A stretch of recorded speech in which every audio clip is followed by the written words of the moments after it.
Aleluia. Livro de Jonas, no capítulo 2. Glória a Deus. Aleluia, Senhor Jesus. Glória, glória, exaltado é o nome do Senhor Jesus. Todos acharam? Amém? Amém. Glória, glória, glória. Livro de Jonas, profeta menor. Depois de Daniel, Osiel, Amós, Obadias e Jonas. Glória a Deus. Glória a Deus, aleluia. Louvado seja o nome do Senhor Jesus. Eu lembro quando eu me batizei, logo quando eu comecei a cultuar ao Senhor, aprendi uma musiquinha de todos os livros da Bíblia. Depois dessa musiquinha, se eu esqueço de algum livro, vou para a musiquinha e consigo achar. Aleluia. Vai no profeta Daniel, depois de Daniel, Oséias, Joel, Amós, Obadias e Jonas. Glória a Deus, louvado seja o nome do Senhor Jesus. Deus é poderoso. Amém, irmãos? Amém. A palavra do Senhor diz assim, a epígrafe do texto diz, a oração de Jonas. E orou Jonas ao Senhor seu Deus das entranhas do peixe e disse, da minha angústia clamei ao Senhor e ele me respondeu, do ventre do inferno gritei e tu ouviste a minha voz, porque tu me lançaste no profundo, no coração dos mares e a corrente das águas me cercou. Todas as tuas ondas e as tuas vagas têm passado por cima de mim. E eu disse, lançado estou de diante dos teus olhos, todavia tornarei a ver o teu santo templo. As águas me cercaram até a alma, o abismo me rodeou, e as algas se enrolaram na minha cabeça.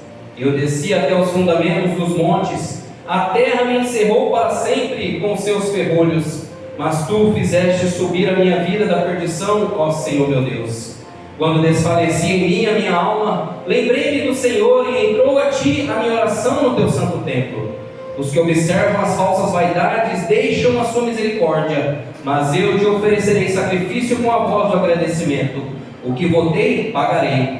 Do Senhor vem a salvação. Amém? Amém. Pode se assentar em nome do Senhor Jesus. Glória a Deus. Louvado Glória a seja o Deus. nome do Senhor. Toda honra, toda glória é dada a este Deus poderoso. Aleluia. A palavra do Senhor, ela fala a respeito do profeta Jonas. Jonas viveu no tempo do rei Jeroboão II. E ali começa o ministério de Jonas, de acordo com a palavra do Senhor, porque Jonas profetizou acerca de Israel no reinado de Jeroboão. E só tem ali um versículo ali que fala a respeito de Jonas. Depois a Bíblia vem para a palavra, para o livro de Jonas, que fala a história de um homem, de um profeta, nascido em Gat-Hefer, na região da Galileia, e que recebeu do Senhor uma missão de pregar em uma cidade chamada Nínive. E ali recebeu a ordem do Senhor para descer até aquela cidade, porque aquela cidade ela soava um pecado muito grande nas narinas do Senhor Jesus. Mas de acordo com a palavra do Senhor, e muitos conhecem, Jonas desobedeceu a ordem do Senhor. Jonas pegou, ao invés de ir para Nínive, correu da presença do Senhor e desceu para ir para Tarsis. Chegando numa cidade chamada Jope, Jonas pagou a sua passagem, pegou o seu navio, um navio que estava no porto, e foi navegando. E ali naquele navio Jonas desceu para o porão e dormiu. E Deus viu que Jonas fugiu da sua presença e enviou uma tempestade muito grande, ao ponto de querer arrebentar aquele navio. E os marinheiros, vendo que a tempestade era muito grande, começaram a jogar as cargas que tinham dentro daquele navio para ver se aliviava a carga do navio, porque estava pesado. Talvez eles pensavam, se estiver leve as ondas vai levar suavemente, mas não. E ali diz a palavra do Senhor que o mestre daquele navio desceu ao porão e viu Jonas dormindo e questionou: rapaz, numa tempestade dessa você está dormindo?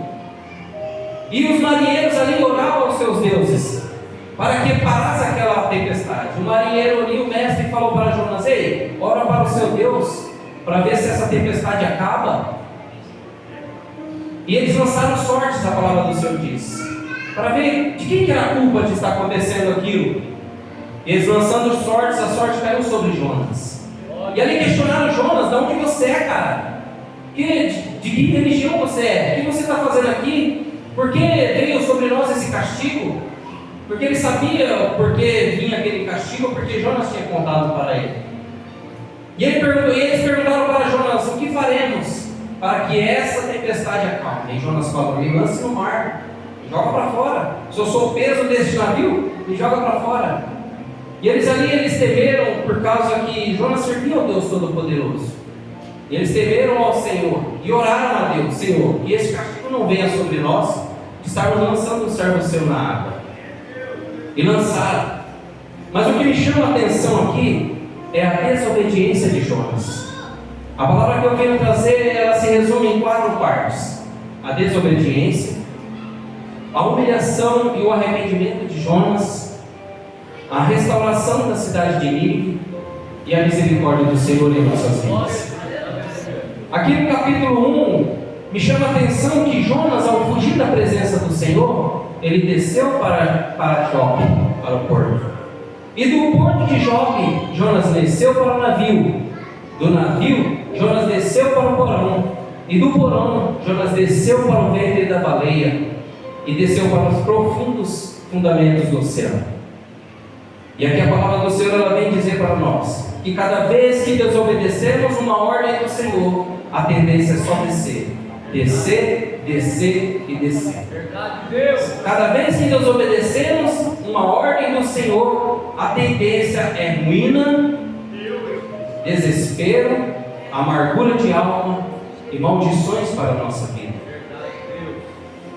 De acordo com a palavra do Senhor, no livro de Samuel, 1 Samuel, no capítulo 15, a palavra do Senhor vai dizer a respeito de um homem chamado Saul, que recebeu uma ordem do Senhor de guerrear os seus inimigos e acabar com tudo o que tinha naquela cidade, tanto homens, mulheres, crianças, animais, tudo. Mas Saul desobedeceu essa ordem do Senhor. Ele resgatou para si o rei, não era para resgatar. Ele resgatou para si as ovelhas, as boas ovelhas, os bons bois, e não era para resgatar. E com isso, o que ele trouxe para a sua vida? O Senhor, aleluia, glória a Deus, o Senhor, ele ficou desgostoso com Saul. E o Senhor, ele tirou Saul da sua presença. O Senhor rejeitou Saul. E a desobediência para com o Senhor, ela traz para nós a rejeição do Senhor em nossas vidas. A desobediência, ela traz para nós a ruína, o desespero.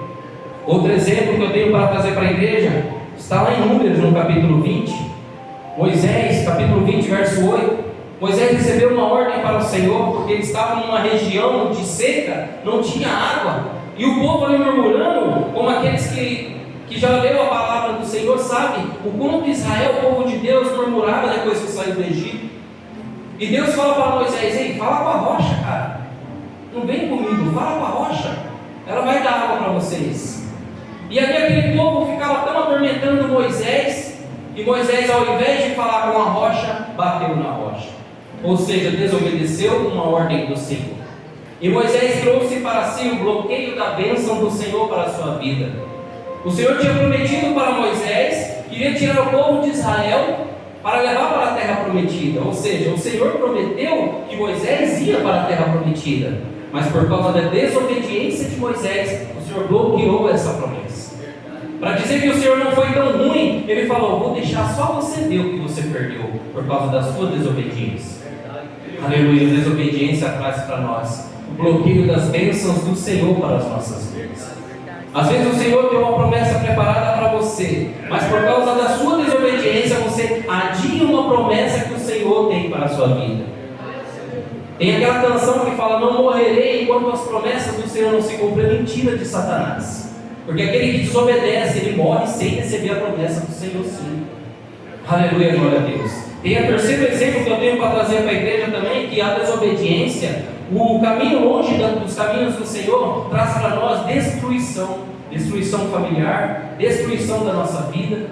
Tem como exemplo Ló, que era sobrinho de Abraão, ali no capítulo de 13 do livro de Gênesis, no verso 10, quando as suas fazendas, as fazendas de Ló, as fazendas de Abraão iam crescendo, os seus pastores começaram a brigar entre si, e Abraão disse para Ló: ei, vamos nos apartar, cada um vai para o seu lado para ficar assim melhor, para não estragar a família, né? Como diz o ditado popular, para não estragar a amizade, cada um vai para o seu lado. Escolhe o seu caminho aí, o caminho que você escolher, eu vou para o outro lado. Aí Jó viu, né? Aquela colina verde, linda, maravilhosa. Opa, ó aquela ali, você fica com essa terra seca aí. Chegando lá, Ló foi para Sodoma e Gomorra. Meus irmãos sabem o que aconteceu com Sodoma e Gomorra. Por causa da desobediência daquele povo, por causa do pecado daquele povo, Deus destruiu. E a destruição da família de Ló acontece quando Deus dá uma ordem para a mulher de Ló não olhar para trás. Corre, só olha para o alto, vai para frente. Mas a mulher de Ló desobedeceu, trouxe para si a destruição da sua família. Porque a palavra do Senhor diz que as filhas de Ló se deitaram com ele, coisas que hoje em dia é um pecado mortal, tanto naquela época como hoje em dia. Então a desobediência, ela traz para as nossas vidas uma destruição.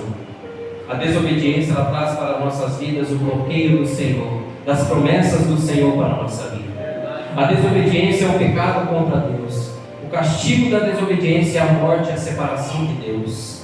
Aleluia, glória a Deus. A desobediência também traz muitos problemas para a nossa vida. Louvado seja o nome do Senhor Jesus. Jonas, cada vez que ia desobedecer, ele ia descer.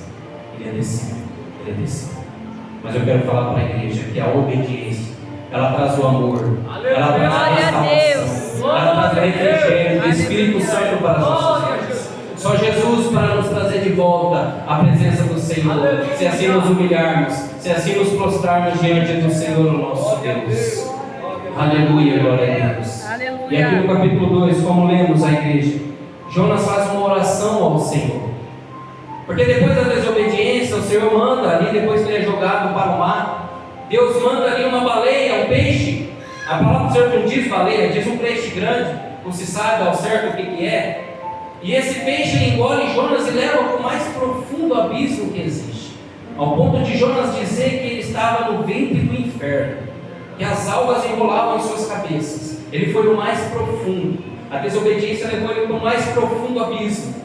Mas ele reconheceu o seu erro, se humilhou ao Senhor, reconheceu que sem o amor de Deus ele não pode viver, reconheceu que quando ele obedece, o Senhor restaura, o Senhor vivifica, e o Jonas se arrependeu daquele seu pecado. Aleluia, a oração ela tem poder. Quem ora para Deus e reconhece suas falhas, reconheceu sua total dependência de Deus. Jonas orou para o Senhor, reconheceu que sem a dependência de Deus ele não vivia, e Deus ouviu a oração de Jonas. Aleluia, porque para mais que Jonas para Jonas era impossível ele conseguiu uma restauração do Senhor, conseguiu um avivamento do Senhor, conseguiu que o Senhor perdoasse os seus pecados. Ele orou sem saber se o Senhor ia fazer ou não a vontade dele na sua vida. Aleluia, de acordo com Mateus 19:26, para o homem é impossível, mas para Deus todas as coisas são possíveis. Basta crer, basta acreditar que mesmo ali no fundo do poço, Deus pode te levantar. Assim como Deus fez com muitos homens da sua palavra, com muitos homens da história. José foi jogado no poço, foi tirado do poço, foi vendido como escravo, preso em um calabouço, foi tirado do calabouço, e Deus colocou ele como governador do Egito. Deus, através do nosso arrependimento, através das nossas orações, reconhecendo o Senhor, é Deus em nossas vidas, Ele faz todas as coisas acontecer para nós. Aleluia, glória a Deus. E Jonas foi, orou ao Senhor. O Senhor deu ordem para o peixe cuspir Jonas. E o peixe cospe Jonas, e vem a segunda palavra para Jonas do Senhor. Ei Jonas, vamos acordar agora? Vamos fazer a minha vontade? Vai para Nínive e pregue para aquela cidade, porque o pecado daquela cidade ela chegou com um cheiro muito ruim em minhas narinas, e eu estou a ponto de destruir aquela cidade. Aleluia, glória a Deus. E Jonas obedeceu a palavra do Senhor. Jonas foi para Nínive. A palavra do Senhor diz que Nínive era uma cidade tão grande que era 3 dias de caminhada para atravessar aquela cidade. Jonas em um dia pregou a palavra do Senhor. E se acha que foi essa pregação, volte para o Senhor, pois Jesus te ama. volte para o Senhor, pois o amor de Deus te espera. Não. Jonas falou: em 40 dias Nínive será destruída se não arrepender dos seus pecados. Você acha que o povo de Nínive virou a cara para Deus por causa disso? Você acha que o povo de Nínive se rebelou contra Deus por causa dessa tamanha destruição que viria na sua vida? Não.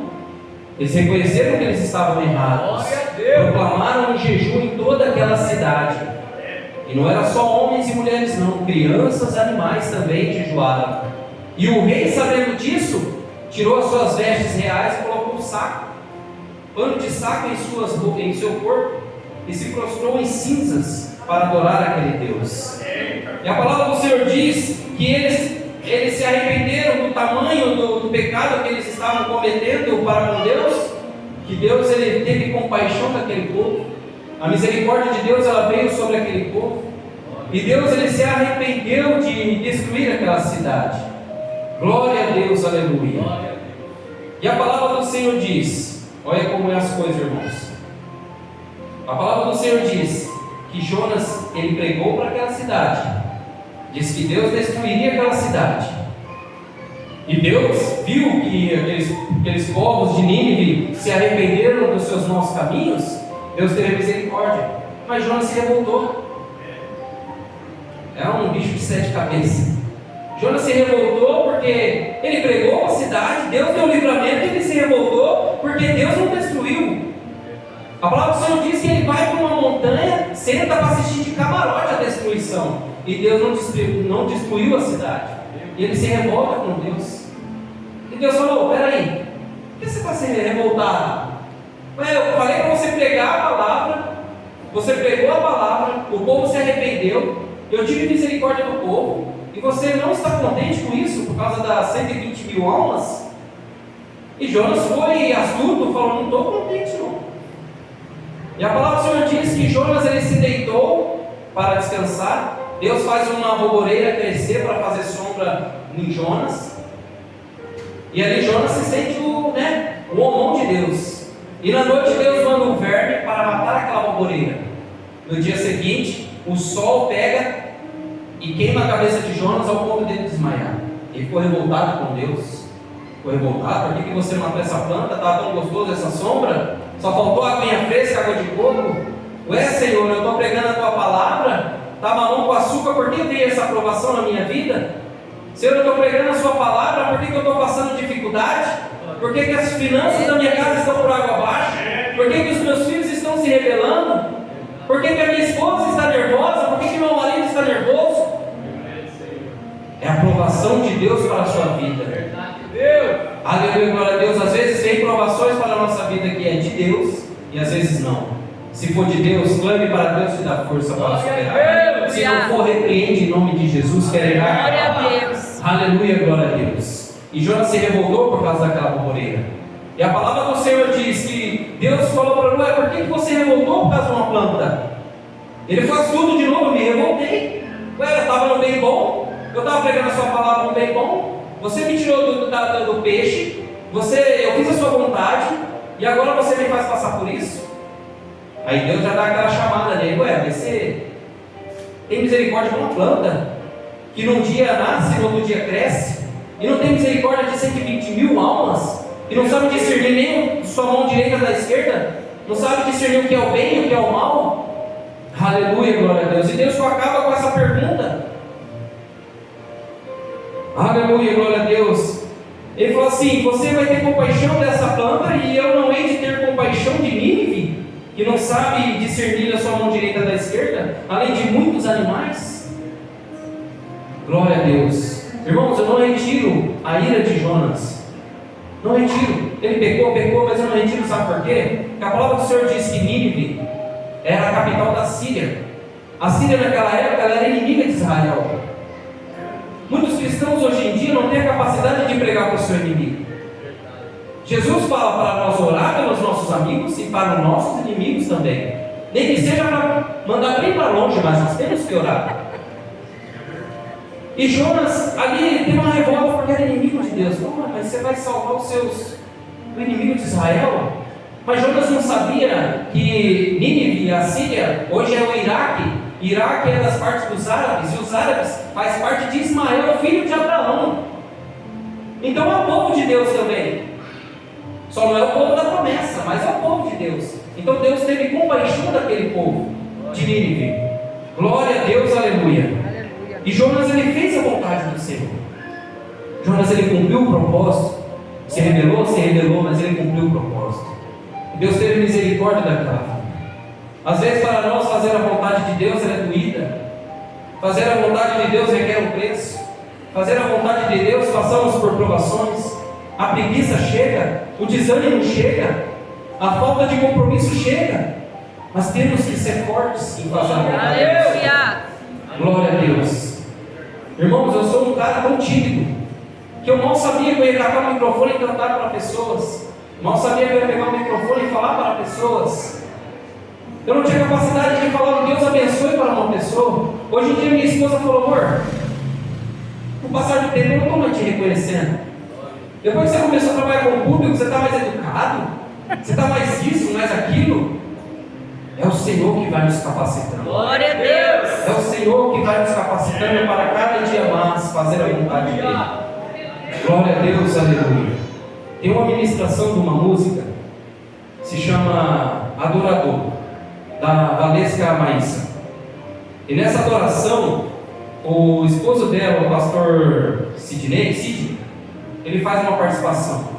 E nessa ministração, a ministração ela chamou tanto a minha atenção, porque fala tanto conosco, e eu queria compartilhar com a igreja, em fazer a vontade do Senhor Jesus. Aleluia. E ele diz assim, que na oração mais famosa, ensinada pelo nosso Cristo, Jesus nos ensina a dizer algo que está relacionado a tudo isso que nós lemos aqui. Que seja feita a sua vontade. Que seja feita a vontade do Senhor. E é bom, porque segundo Romanos 12, a vontade de Deus ela é boa, ela é perfeita e agradável. Amém? Amém. Só que o conflito na nossa mente, ela começa quando a vontade que é boa, perfeita e agradável, ela nos permite sofrer. Quando a vontade que é boa, perfeita e agradável, ela nos permite chorar. Aí nós se pergunta, como que eu estou passando o que eu estou passando, se eu estou exatamente no centro da vontade de Deus? É que a gente não entende que a dor, ela faz parte do propósito de Deus na nossa vida. É Deus. Na verdade, Deus nunca dará uma dor sem propósito. Já dizia um sábio que Deus não desperdiça sofrimento sobre a vida de um filho, porque para nós, sofrimento é dor, tristeza e lágrima. Para Deus, é ferramenta de trabalho. Glória a Aleluia. Deus. Então, aonde está o lado bom de tudo isso? Aonde está o lado bom do sofrimento? Deus usa ele para nos lapidar. Glória a Deus. Deus usa o sofrimento para nos preparar, para amadurecer. Aleluia. Só que a gente não entende que ninguém amadurece sorrindo. A maturidade ela é gerada no ventre da dor. Então fique tranquilo, meus irmãos. Fique tranquilo, minha irmã. Deus está no controle de tudo. Glória a Deus. Deus ele faz o que faz porque Ele é o que é. Glória a Deus. Aleluia. E temos que saber de uma coisa, que a dor ela não mata quando Deus está presente. Glória a Deus. E ele ainda conclui dizendo assim, digo mais, todas as coisas cooperam para o bem daqueles que amam a Deus. Aleluia. Então, meu irmão e minha irmã, Aleluia. chega de viver uma vida de porquês. Por que eu estou sofrendo? Por que Deus fechou a porta? Por que Deus não fala comigo? Hoje temos que colocar em nossa vida que é o último porquê da nossa vida. E será o porquê dos Salmos 42. Porque te abates, ó minha alma, e porque te perturbas dentro de mim. Espera em Deus, pois ainda não vai. Aleluia, glória a Deus. E essa ministração ela chamou a atenção. Porque na vida do crente é isso, irmãos. Fazer a vontade de Deus, ela é dor, ela é tristeza, ela é lágrima. Aquele que diz que é mamão com açúcar está mentindo, é mentira de Satanás. Porque o verdadeiro crente, ele passa luta, ele passa prova. Porque a nossa vitória, o nosso galardão, ele não é aqui na terra. Aqui na terra Deus nos sustém. Aqui na terra Deus provê em nossas vidas. Porque o nosso galardão é no céu. Aleluia. Era no seio de Abraão. junto com Deus na eternidade. Aleluia, glória a Deus. E ali Jonas, como diz aqui, ele se rebelou contra Deus, fez a vontade, passou por luta, por provações por causa de fazer a vontade de Deus. E ele pregou para uma pessoa que é inimiga do Senhor, inimiga entre aspas, inimiga de Israel, mas um povo de Deus também. E Deus falou para Agar naquele tempo que faria de Ismael uma grande nação também, e seria abençoada nesta terra. Então, querendo ou não, Nínive era o povo de Deus. Vamos se dizer que Nínive seria gentil. No livro de Atos, no capítulo 10, no verso 34, a palavra do Senhor diz que tinha um homem chamado Cornélio, que estava orando ao Senhor. E ali Deus ouviu a oração de Cornélio, que era um homem gentil, e a sua oração subiu até o céu. E ao mesmo tempo, Pedro, o apóstolo Pedro, estava tendo um sonho, que via um lençol, trazia todos os animais impuros, e o Espírito do Senhor falava: mata e come. Ele falou: não vou matar com isso não. Mata e come. Ele falou: eu não vou matar uma coisa impura. E Deus fala: como que você pode chamar de impuro aquilo que eu purifiquei? E no decorrer ali de Atos, Deus faz o encontro de Pedro e Cornélio. E quando ele chega, ele não cumprimenta Cornélio, faz aquela desdém do homem. Aí quando Cornélio começa a falar, começa a abrir a boca, e ali os olhos de Pedro vai abrindo e vai abrindo.